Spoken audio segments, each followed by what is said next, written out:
Y ahí yo te consulto, evidente que había, pero me gustaría que entres en detalle.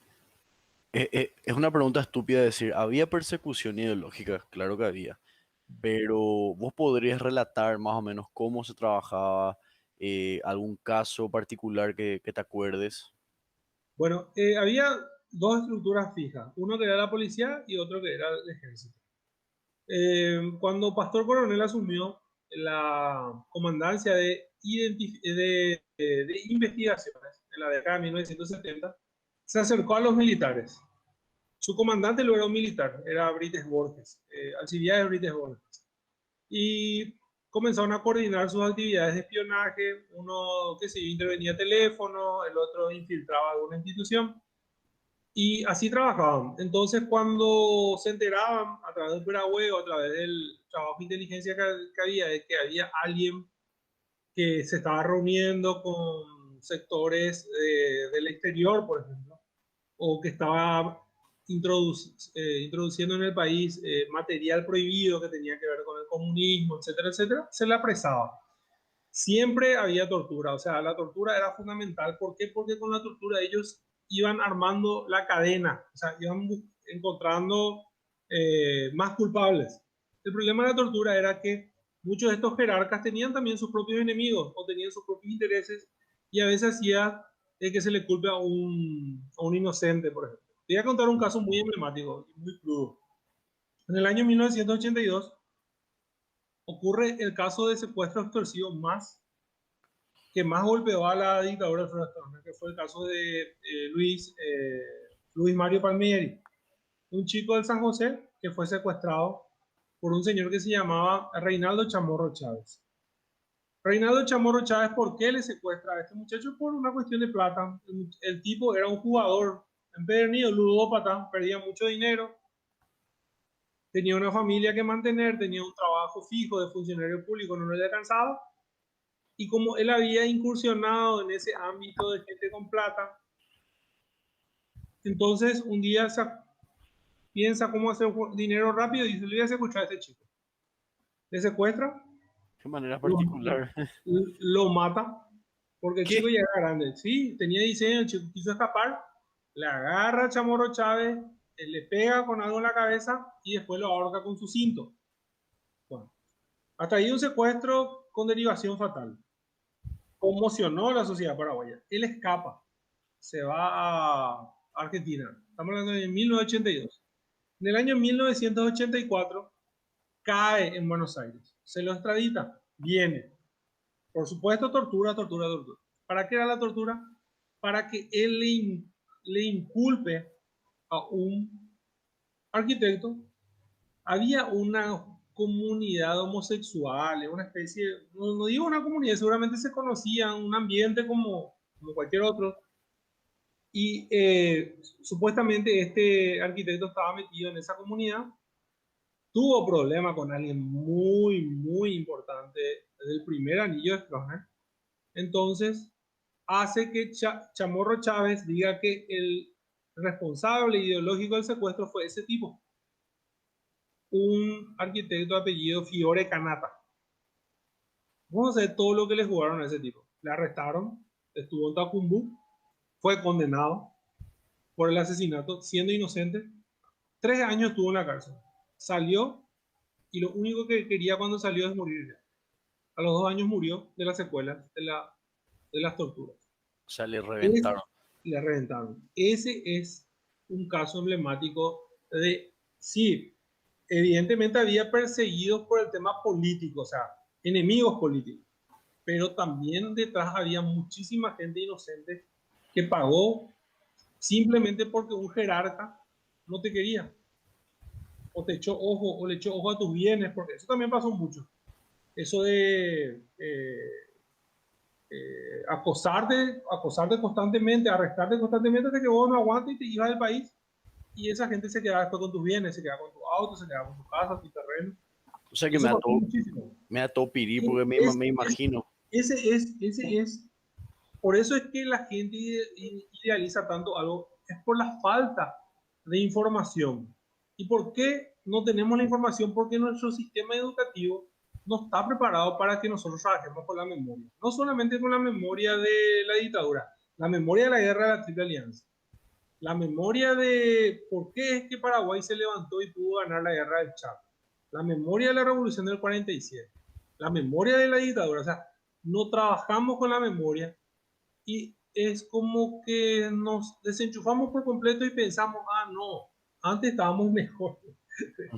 Claro, ¿cómo no vas a decir eso si no conoces este tipo de cuestiones? Bueno, como este hay varios casos que son muy crudos y que afectaron a mucha gente inocente. Por eso, a veces pues te quiere decir la gente, no, seguramente algo habrán hecho. Y sí, hay gente, opositores, ponele inclusive las guerrillas que entraron. Bueno, la guerrilla es una guerra.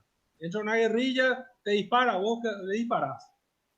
Bueno, hasta ahí se entiende, pero lo que viene detrás, la persecución a gente inocente, la tortura a gente inocente, el asesinato a gente inocente. Otro caso, para terminar ya. En el año 1980 había una comunidad, ahora te cambio totalmente por lo reciente, hablé de un caso de gente de mucha plata, gente Ujú. pudiente. Ahora te hablo de una comunidad campesina a Carabimí, allá hacia zona de Alto Paraná, que lo que hoy sería el INDER le prometió que les iban a dar unas tierras si es que ellos producían en esa tierra. La comunidad comenzó a producir agrícola. No les dio el terreno, no le estaban dando el título de propiedad. Hasta que viene la señora de un general de aquella época y le echa ojo al terreno. Le gustaba, estaba bien regado, lugar donde crecía de todo. ¿Qué hace el militar? Como en esa época ellos hacían lo que querían, rodea a la comunidad. Le comienzan a acosar a los campesinos. Instala ahí una especie de garita con un capataz que cometía cualquier tipo de abuso contra la comunidad. Un día los campesinos no aguantaron, dijeron, vamos a Asunción a reclamar y vamos a ir a hablar con la prensa para que la prensa se entere cómo estamos viviendo.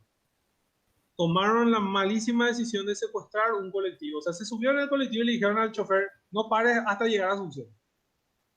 Había un control en Campo 8, viniendo de Ciudad del Este, un control de contrabando, había control de hacienda de contrabando, todo era para coimear, jamás atajaban nada. Si atajaban era porque no era su cargamento. Bueno, justo atropella esa barrera al colectivo, le comienzan a perseguir, los militares se movilizan, los campesinos huyen despavoridos, los militares llegan, le acribillan, eran 20 campesinos, le matan a 10, le arrestan a 10, de esos 10 había 3 menores de edad, una nena de 14 y 2 chicos de 16. Bueno, ¿qué hicieron los militares? Sitiaron la comunidad. En la comunidad violaron mujeres, le garroteaban a la gente frente a la comunidad. Muchos niños, o sea, 3 casos por lo menos documentados de 3 niños que murieron de enfermedades porque no les dejaban salir los militares para ir al médico. Torturas a los niños y a las niñas. O sea, imagínate sitiar una comunidad porque le estás buscando a un tipo y con el justificativo de buscarle a un tipo porque le buscaban a uno de ellos que se escapó. Mataste gente inocente, violaste niñas, torturaste. Ese es el paradigma de la seguridad de la dictadura. O sea, ponerle a que sean culpables los que tomaron el colectivo, arrestarles y enviarle a la cárcel, en todo caso, usar las leyes de la época, no.